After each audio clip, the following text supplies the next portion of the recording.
Hey guys, how's it going? Welcome to my video. All right, so we're gonna do a quick video on this issue. Had this issue a couple of days ago. You guys have this issue, definitely gonna want to watch this video because it was an easy fix. But a couple of days ago I had no issues with my truck. Drove it without a problem, and out of nowhere, after I parked it, went back to my truck and tried to start it, and it would crank. I had power, but it wouldn't start up. So initially what I thought it might have been a battery, because the battery hasn't been changed on the truck for like 4 years. And I was thinking to myself right off the bat, it was probably the battery.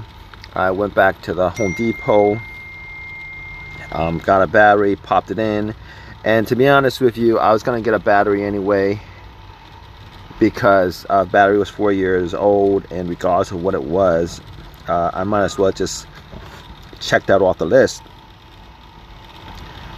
Popped the battery in and still had the same issue. Now if you guys are thinking, why would you change the battery? It was cranking. But to be honest with you, I was thinking about getting a new battery for the truck the last couple of weeks anyway. Might as well just pop it in, because it was 4 years old. So this issue came up, so I did it anyway, because I was at a place that actually sold a battery. Popped it in, and I was hoping that would fix the issue, but it didn't fix the issue at all. Still had the same issue. It was getting power, it was cranking, no problem at all. I mean, it was still the same problem. So I was thinking about it, and I was thinking, well, it's probably something, right? Had to be something. I was thinking, well, it might be, let's see, thinking about easy fixes. I didn't want it to be the fuel pump. To be honest with you, I didn't think it was the fuel pump. There's a lot of things that could cause a crank no start issue. And second thing I did was, I was like, you know what? I had the remote. Have never actually changed the battery on the fob key and fob key remote. And I was like, well, you know what? I've never changed the battery. Chances are, it's probably old. Had the vehicle for more than 3 years.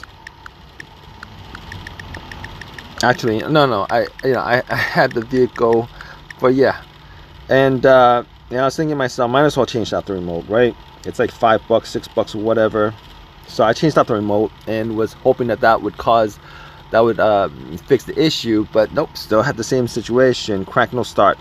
All right, so got rid of, checked off 2 things on the list as far as troubleshooting this whole entire scenario.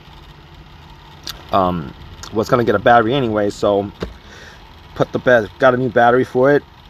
Changed out the remote. Had to change out the remote anyway, because those batteries on the remote are probably good for like 3 to 4 years, and then they go bad. I think you gotta change it 3 or 4 years, but they were old, so I was there, so I changed that remote, and still had the same issue. So I was like, you know what? I'm at the Home Depot. They sell starter fluid. They have auto section. Got some starter fluid, sprayed into the intake, tried to start it, and had the same issue. It was crank no start. So at that point, I knew it wasn't the fuel pump at that point. All right, because if it was the fuel pump, it would have at least ran for like a split second, a couple of seconds, a second or two before it would die out. So it wasn't the fuel pump, which I'm glad about, because that would have been a big fix. And I always keep starter fluid around. I could always use that for these kinds of diagnosis and stuff like that. So right off the bat, I was thinking to myself, there's got to be something else, right? I went and checked the terminals, particularly the ground cable. Checked the ground cable just to make sure that it was connected. And yeah, it was connected. It was free of any kind of corrosion. It was in good shape. So I was thinking to myself, all right, now I remember having a check engine light I did not remember having a check engine light. I haven't had a check engine light for a while, but if I recall, I didn't have a check engine light before all this happened. But I was thinking to myself, well, let me just plug an OBD2 scanner in. All right. I mean, the only thing that could cause the things that could cause this essentially are like crankshaft sensor, camshaft sensor, mass airflow sensor, throttle position sensor. All those sensors actually have a code to them if those sensors break down or have any kind of malfunction or issues, stuff like that. So I plugged in OBD2 and I ran it, and it just hung. It didn't complete the process of analyzing. It just kept on running and running, and then after a couple of minutes, I just realized, and normally that should take maybe like it should take less than, like, I don't know, a lot of times less than 40 seconds, short amount of time for it to scan. This time it didn't scan all the way through. So I was thinking to myself, okay, I've had this situation before on another vehicle, and I kind of know what the situation is. All right, because it's got to be an issue with the ECM. All right. Normally, if you guys don't know anything about ECMs or malfunctionings with ECMs, or maybe a ground cable to the ECM that has issues, not getting enough power, etc., etc., what happens is one of two things. It's either not going to scan, or it's going to stop scanning at some point, and it won't scan all the way through. It won't give you a readout. A, or B, it scans all the way through and gives you like 10, 15 different codes. 10 codes.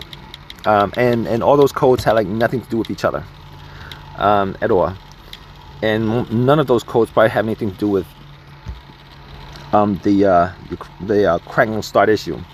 So those are the two things that I've known that gives you essentially a diagnosis of the ECM being the issue.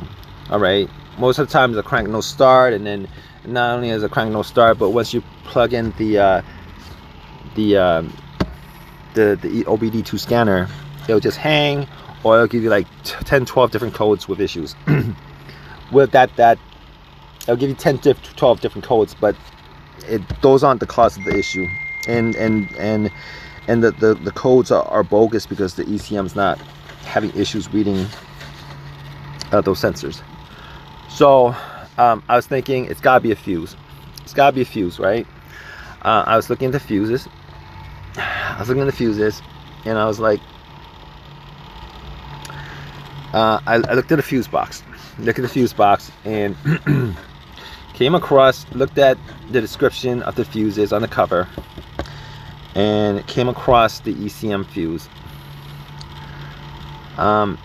What I did was I took a fuse from, I forget which fuse it was, but from another that powered up another part of the vehicle. You know what, to be honest with you, it might have been a spare actually. I popped that fuse out. I actually looked at it, and it looked like it was a little bit burnt. And I actually looked at the fuse, and it looked like it was blown. Swapped out the fuse and started up the car. It started right up. Plug in the OBD2 scanner. It scanned all the way through. I didn't really need to just plug in the OBD2 scanner, but it scanned all the way through. So that was the fix of it. That was the fix. All right, so if you guys have this situation, definitely check those things out, and that could probably fix your issue right there. It was an easy fix, not a big deal. Had to buy the battery anyway. Starter fluid, had to buy the battery anyway. Had to buy the battery on the change the battery in the key fob. And starter fluid, I always have some need for it to diagnose situations like this. So it really didn't cost me any much, but if you guys have your own personal experiences with this, definitely leave a comment in the comment section. Guys, have any questions, leave a question in the comment section. Please subscribe, please give me a thumbs up, all that good stuff. Appreciate your time. All right, guys, take care.